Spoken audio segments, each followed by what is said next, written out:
This Family Life News podcast is made possible by the support of listeners like you. Next on the 5 o'clock report. We will create a new working Pennsylvanians tax credit. They're going to damage themselves even more than they've already done. It's not just Chuck Schumer whose career is over. He started eating solid foods, and I'm like, awesome. Let's give him like some cupcakes and ice cream. Every time it rains, and it's from heaven. Now, let's go to the newsroom. Good afternoon and welcome to the broadcast. I'm Family Life News anchor Sarah Harnish. A day late and $1 short, or 135 days late, Pennsylvania has a $50 billion budget. This is a big deal. The centerpiece, a tax credit, Governor Josh Shapiro says. Under the budget that I am about to sign, we will create a new working Pennsylvanians tax credit that will put about $193 million back in the pockets of hardworking folks trying to take care of themselves and their families for next year. And we got it done.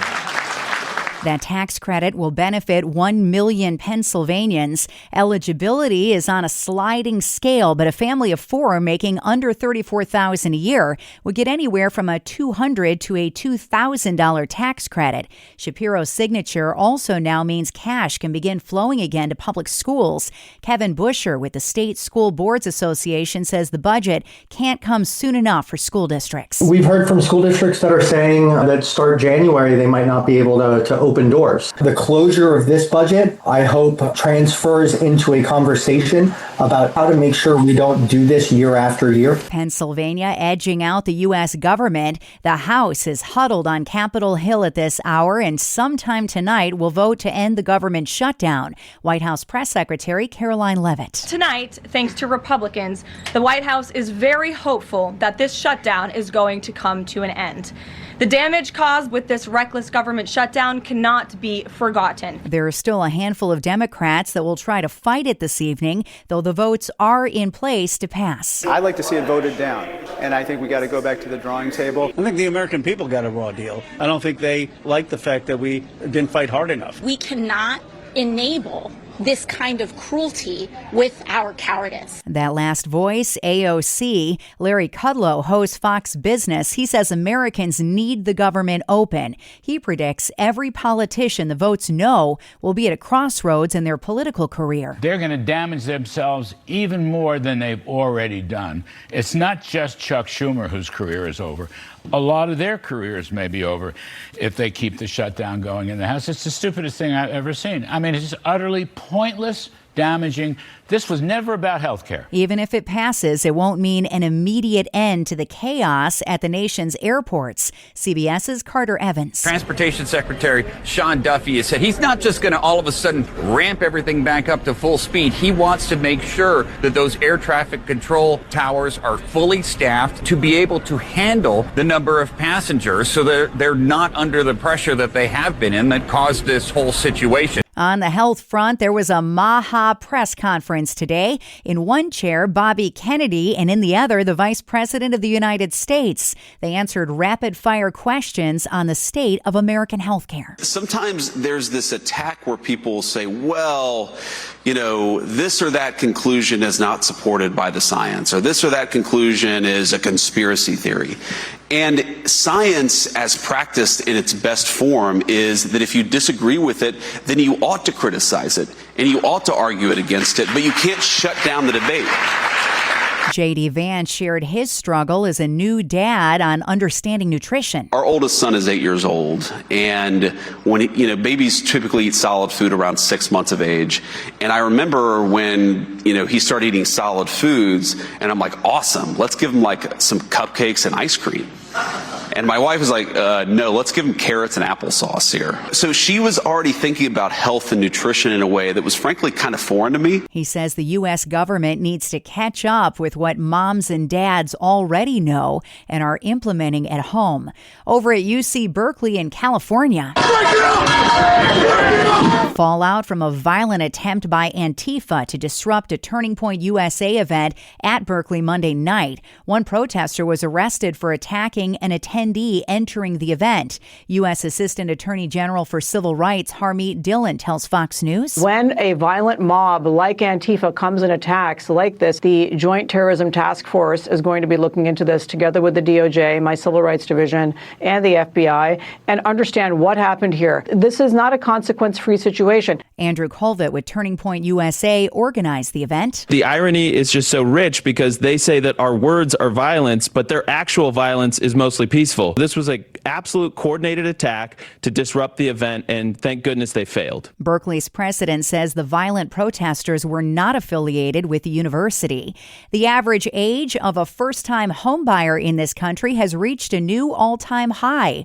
Not until age 40 are you and I purchasing our first home in the United States. The average price for an existing home currently stands at $415,000. That's up more than 50% since 2019. And the Northern Lights could be visible for stargazers once again tonight in New York and Pennsylvania and even farther south. WRAL meteorologist Chris Michaels. Another chance to see tonight. Yeah, and what's amazing is the fact that people were sharing pictures with us all the way from Nova Scotia and Manitoba to Florida. It just goes to show, number one, how social media can be a good thing, and number two, just how widespread the aurora sighting was. The sun emitted 5 Class X solar flares the past several days. That's what's causing the northern lights to be seen so far south. Still to come on the 5 o'clock report, more on the Pennsylvania state budget, tips to save cash on your heat expenses, and training the next generation of influencers. One New York college is on it. Those stories after weather. I'm Kevin Williams, and here is your Family Life regional weather forecast tonight and tomorrow. Rather cloudy with a few rain and snow showers in the area. Most areas will see no accumulation. Low temps down in the low 30s, and high temperatures for tomorrow ranging in the lower to mid 40s. Friday, plenty of clouds for most, couple of rain and snow showers. A little more in the way of sunshine, though, across parts of central and eastern Pennsylvania, with high temperatures mostly in the 40s. Thank you, Kevin. Checking the stories where you live across New York and Pennsylvania. Recapping our top story, the $50 billion Pennsylvania state budget now signed and sealed. Billions of dollars for Pennsylvania's public schools and social services will soon start flowing after months of delay as lawmakers ended the state's impasse, passing it by 156-47 vote.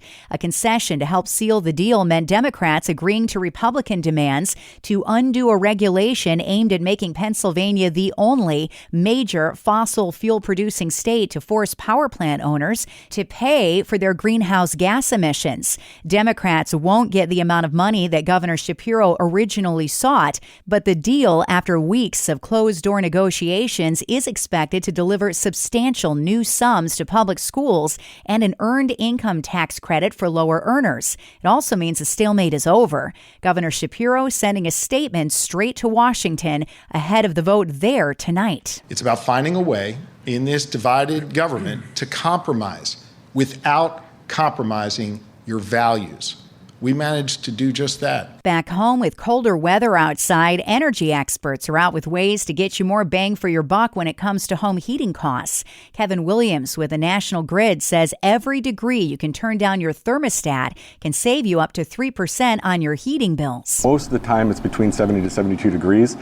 Some people, depending on if you have a humidifier, it could be maybe around 68 to 70 degrees because when you have a humidifier, it actually keeps the air feeling warmer because there's moisture in the air, which will actually make lower temperatures feel like higher temperatures. Williams says changing your furnace filters and making sure all your windows and doors are tightly sealed will also save you money in the long run. RG&E, NYSEG, and National Grid all plan to raise utility rates this winter. Getting a speeding ticket can really cost you in Pennsylvania. Family Life's Brian Query explains. A new study from finance company LendingTree finds that drivers in Pennsylvania who go up to 15 miles per hour over the speed limit see their insurance rates jump an average of 26.6%, or about $566 a year.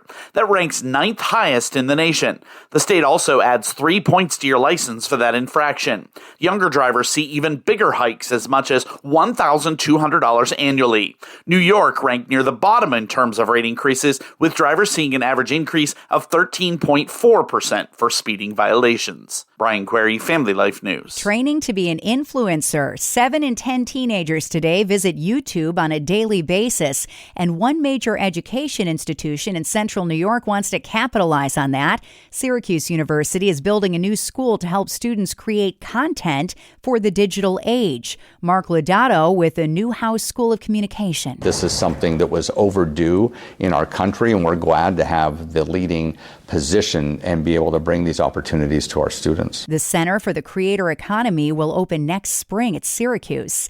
Next at 5, highlights from today's edition of Real Answers. Licensed mental health counselor Christopher Anderson looks at ways to avoid stress that often accompanies the holiday season. He spoke with our own Mark Webster. Let's listen in. One suggestion I saw recommended that along with a holiday to-do list, you make yourself a don't list.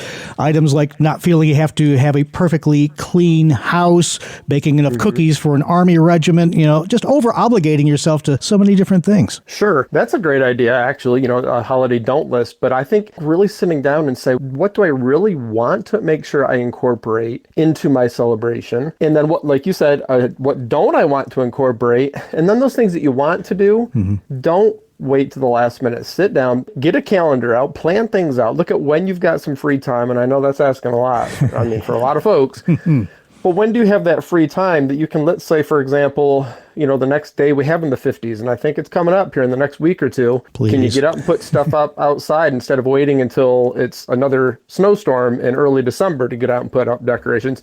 Starting it early, planning it out so it's on your calendar and not procrastinating. I mean, that's a big one right there. Procrastinating, waiting to the last minute. That's when you end up regretting how you progress through yet another holiday year of stress, forgetting things, not doing things, or doing too much, and again, making another set of promises that you will not do it again the following year. So now is the time to sit down and give careful consideration and planning. A key here, when we get down to the bottom line, is keeping focused on the true reason for the season, both Thanksgiving and Christmas, and it's not about going crazy. Absolutely, and knowing a lot of churches have a holiday program or they have holiday gatherings or other holiday activities for Christmas is a good way to connect with other people. If you want to have smaller gatherings of, let's say, at your own place, doing that, looking at a time when your ability to do so is not going to stress you out as the holiday itself gets closer, as Christmas gets closer. And so, like I said, I think pre-planning is a good way to do it. I mean, writing stuff down to remind yourself not to engage in certain things too. Again, you mentioned somebody at the beginning, high gear into wrapping presents already. Sure, why not go through it all right now? Go out. I mean, of course, people wait till Black Friday, but you know what? There's plenty of early deals out there. Get out there. And more importantly, focus on what are you going to do to give this year and, give to others instead of buying all for your own family. What can you do, again, to teach your family that this is a time of giving, not just a time to expect? That's licensed mental health counselor Christopher Anderson. Hear Real Answers in its entirety, along with the rest of Family Life's original news features at Apple Podcasts, Spotify, YouTube, or at familylife.org. Looking for fun ways to enjoy the weekend without spending a fortune? Hi, I'm Rob West with a Faith and Finance Minute. Some of the best family activities are free or nearly free. Go for a hike at a local park, pack a picnic, or explore a nearby trail together. Play board games, try a new recipe, or host a cozy movie night at home with plenty of popcorn. Many communities offer free concerts, art walks, or seasonal festivals. Check your city's calendar for opportunities. Even volunteering as a family can create lasting memories while serving others in need. The point is not how much you spend, but the time you intentionally invest with the people God's entrusted to you. With creativity, weekends can overflow with laughter, connection, and joy without straining your budget. Discover the best Christian financial articles, podcasts, and videos by visiting our website, faithfi.com, or by downloading FaithFi, Faith and Finance from your app store. Coming up on the 5 o'clock report, say it isn't so. The final penny will be minted today. Mark Webster has details after weather. I'm Kevin Williams, and here is your Family Life regional weather forecast. There'll be little appreciable change in our weather over the next couple of days and nights. Will be mired and moist air and chilly air, and scattered rain and snow showers will result. Over the weekend, a little drier and brighter condition expected for Saturday, before a system arrives with some rain Saturday night into Sunday. So our call for tonight and for tomorrow, it'll be rather cloudy with a few rain and snow showers in the area. Most areas will see no accumulation, but a little coating could occur in a few places. Low temps down in the low 30s, and high temperatures for tomorrow ranging in the lower to mid 40s.